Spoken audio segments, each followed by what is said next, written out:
Bonjour à tous, ici en direct du Caire du FIP Star avec Dylan Guichard et Maxime Moreau pour une défaite 6-2, 6-2.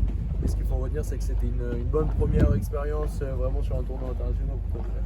Bah ouais, c'était une première, c'était cool, un peu difficile de s'adapter aux conditions et tout ça, donc j'ai raté plus que d'habitude. C'est un des très rares tournois que j'ai fait dehors, mais bon, c'était quand même plaisant et une bonne expérience. Bon, Maxime, pour toi, je sais que tu as joué beaucoup de tournois. On m'a dit que tu as été la dernière paire inscrite à rentrer dans le tableau de Doha, dans le tournoi. Comment ça va se passer pour toi et quels sont tes objectifs? Écoute, ouais, comme tu dis, je vais jouer beaucoup de FIP et des FIP, et si je peux développer le tour. Si je rentre à Doha, j'ai la chance avec mon partenaire d'être la dernière équipe à rentrer, grâce à ses points surtout. Donc ça c'est pas mal. Et donc, Annonce-nous le partenaire aussi, je pense qu'il y a beaucoup de savoir. C'est Valentino Acosta, un jeune Argentin qui joue très très bien et qui doit être, là si je dis pas de bêtises, il doit être 160 points par tour. Donc ouais, je suis très content, c'est des circuits qui donnent de l'expérience aussi. Aujourd'hui on s'est fait dérouiller, il faut dire ce qui est, mais je pense qu'ils sont plus forts et ils ont une meilleure expérience, ils arrivent de la confiance. Et voilà, donc on apprend et on va retourner à l'entraînement progresser. Bon Dylan, d'autres tournois en vue sur le plan international pour toi? Là c'est un mois assez exceptionnel parce que j'en avais jamais fait à l'étranger et j'ai eu la chance, ça s'est fait au dernier moment, j'ai proposé à Bastien Blanquet de faire le FIP QSI de Doha et on est rentré aussi pareil dans les derniers, mais bon on y est donc ça va être une super expérience.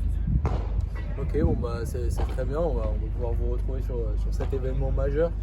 Et ouais, dis-moi un peu toi ce que tu en penses Max de toute cette situation, comment ça va se terminer notamment vis-à-vis du World Padel Tour. Alors écoute, je veux pas du tout m'avancer parce que moi je t'ai dit, j'ai joué beaucoup le World Padel Tour il y a 2 ans et demi.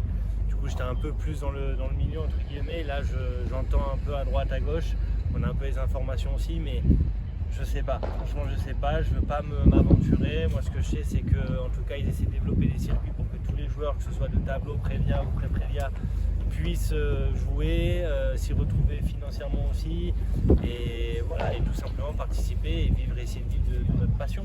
Et je trouve que ça c'est déjà énorme. Après ce qui va se passer, honnêtement, en tout cas pour ma part, je suis un grain de sable sur la plage, tu vois, donc le plus important c'est au plus haut ce qu'ils disent, ce qu'ils font, et nous on suivra la marche. Dylan, est-ce que c'est aussi tous ces nouveaux tournois une opportunité pour des joueurs comme toi d'essayer de se professionnaliser un peu, de gagner de l'argent en jouant au paddle et de tenter vraiment l'aventure internationale? C'est un peu pareil, comme Max, moi je viens tout juste de débarquer, donc j'avoue que j'entends des bruits à droite à gauche, mais je ne suis pas non plus au courant de trop ce qui se passe. Là c'est vrai que le premier FIP, il y a beaucoup d'équipes à pouvoir rentrer, et puis j'ai la chance de jouer avec Bastien qui a déjà des points, donc c'est une opportunité pour moi. Après sinon pour les équipes où la paire n'aura aucun point, etc., je ne sais pas du tout ce qui va se passer, si on pourra rentrer dans les tournois, etc. Mais l'objectif pour moi c'est d'essayer d'en jouer de plus en plus maintenant et de commencer peut-être d'ici quelques mois à m'y mettre vraiment pleinement.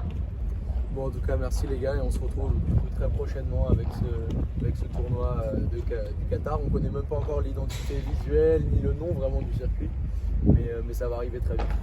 En tout cas, voilà, comme tu dis, on va avoir plus d'informations dans les semaines et mois à venir. Mais en tout cas, pour ma part, je voulais remercier Fort Paddle et la marque Babola aussi de me soutenir et d'aider pour l'instant, tu vois, à pouvoir venir jouer ces genres de tournois. Parce qu'il faut mettre un pied à l'étrier et c'est sympa que des marques et des institutions comme ça t'aident, tu vois, à venir jouer. Donc voilà, merci à eux et merci à toutes les personnes qui nous soutiennent. Merci à vous tous, on se retrouve tout de suite pour plus d'infos sur ce FIP Star avec beaucoup de matchs encore à venir. Merci les gars.